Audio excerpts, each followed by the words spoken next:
Hey, Agility Agents, Mike Berglund here. I'm the AVP of ACA Sales for Agility. Today I want to talk about how to schedule client follow-up and keep it on a regiment so it's easy to get back in front of your clients, keep them current clients. The number one question, or one of the top questions I get, is I've sold the policy, but I don't know what to talk to my clients about after that. What do I do, or what topic should I bring up to get back in front of the client so I can call them, follow up, see if they have any needs? So thanks for joining the training. That's what we're going to talk about today. So you've enrolled the client. It's the next day. Make sure you either give them a call, or even easier, send them an email. Make sure you're confirming their application, the plan they chose. They need to know the plan name, their deductible, what network they're in, also their cost sharing reduction status. And also make sure you document their income. This is very important. That's one of the top complaints that CMS gets, is that the income was incorrect. So make sure you document their income and their tax responsibility. Let them know about the binder payment, how to pay it, when it's due. If you've received any marketplace notices or documents you need to upload, make them aware of that. And then also, how do you look up a doctor? How do you look up a provider? How do you look up drugs? Put that in the email as well, to how they can look up the drugs and providers in network. And then also make sure that they have your information. How do they get back in touch with you as the agent? It's been 30 days. It's January 15th. Open enrollment's over. Now it's time to get back in front of the client. Give them a call. Make sure that they've received their ID cards.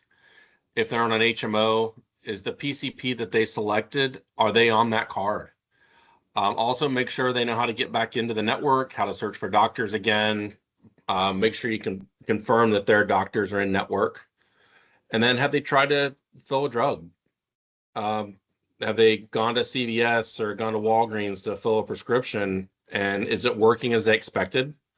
Are they having any issues with prior authorizations from coming off a plan from last year to this year? This one's great for Medicare. Preventive visit scheduling. Does your client know how to get in front of the doctor they chose? Do they know how to schedule that visit? Ask them if they need help.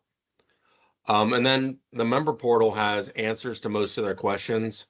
Make sure they know how to get into that member portal and they've been able to access it. They can get an ID card in there. They can check the network. They have their EOBs. And if they have gone to the doctor, do they understand their claims? Do they understand their explanation of benefits? And this is also, it's a great time to talk to them about other benefits. Hey, we have your health insurance in place. Did you want to revisit and look at dental again? Did you need vision? Do you have a need for that? An accident plan is another good one. You've got a $5,000 deductible. If something happened, you broke a leg, is that going to create an issue for you?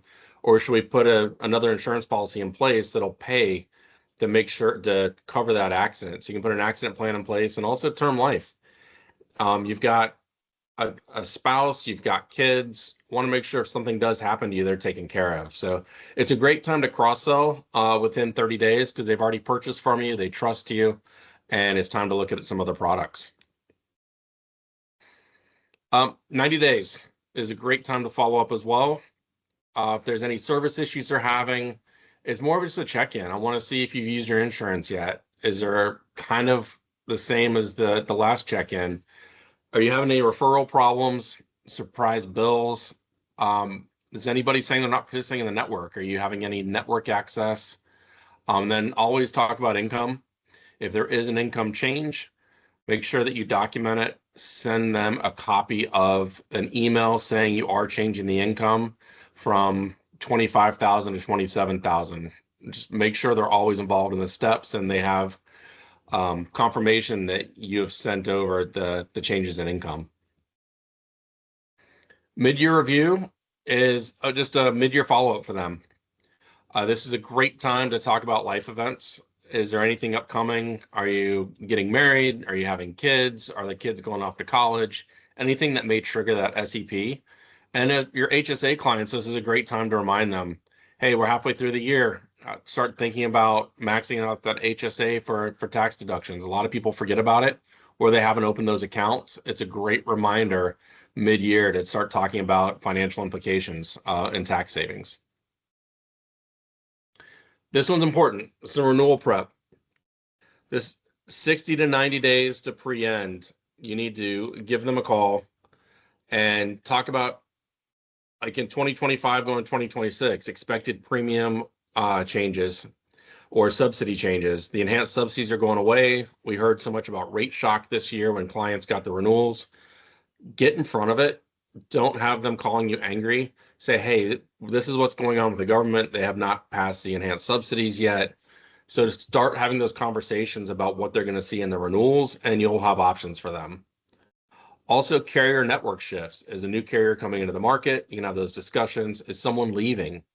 Also, network shifts. There's a lot of PCPs or specialists that might be exiting a carrier. Make sure you talk to them about that, how that's going to impact them. There's going to be alternative plans to review. They might have gained a huge income and they're looking to look at other products now. And then start gathering renewal documents. Talk to them about their census. Talk to them about what 2027 is going to look like. So find out kind of like from your first appointment, get that census, get their zip codes, get their ages, get the income, so you can start working on their renewal once open enrollment starts to open up and you have those client calls scheduled. Speaking of getting it scheduled, get it scheduled on this call, put it on the calendar, get them to knock down a date so you have that renewal appointment. And this is just the important time to make sure that you have everything you need to go into that appointment with them prior to having that appointment. So make sure that you have all their doctors, medications, any changes that may have happened. So when you have that call with them, you'll have the plans laid out for them that will work best for them. Open enrollment is time for the renewals. If it's a active renewal, or just make sure you reconfirm their income, their household size, get your consent to contacts, and make sure that you're the broker of record. You want to make sure you avoid auto renewal errors. So you want to push those through so it doesn't auto renew. You can do that as well. And then validate their plan selection, their subsidy accuracy, make sure you document their income, send them a copy of their income. And then open enrollment should be a lot easier this year for you because of the pre-work you've done leading into open enrollment. And then throughout the year, there's ways to get in touch with them as well. Did they miss a payment? Have they not made the binder? Please give them a call. They may not know they missed a payment. It could have bounced back, or they changed a credit card and it just didn't go through. You're going to get emails that have data matching or verification issues. Give them a call, send them an email, get back in front of them. If there's someone leaving a network and they're in that carrier, get an email out to them, give them a call, let them know that providers are leaving that network, and give them alternatives for that.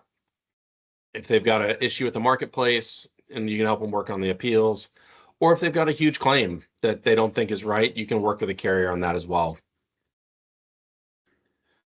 Always a compliance reminder.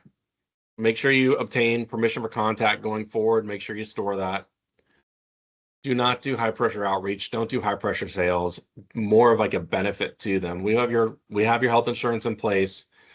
I want to make sure that your vision is which if you have your vision covered, your dental's covered, do you have any needs there? Ask them more about their needs instead of pushing products on them. Do not give them tax advice. We know that. Talk to them about how their income is based through modified adjusted gross income. But if they need tax advice, have them talk to a specialist in tax. Anytime you have a service interaction, document it. Documentation is the key to protect yourself as an agent. Income changes, like I said earlier in this training, that is the most important one to always document, always confirm with them, always send them an email back with any income changes. We all expect to get a tax return in March or April. When that tax return we're expecting doesn't come through, we're angry. And it's easy to blame an agent on that because we put too low of an income in. So make sure you always document when there's an income change. And then check with your state-specific contact policies. Every state has different policies. Make sure you're following their policies. Look forward.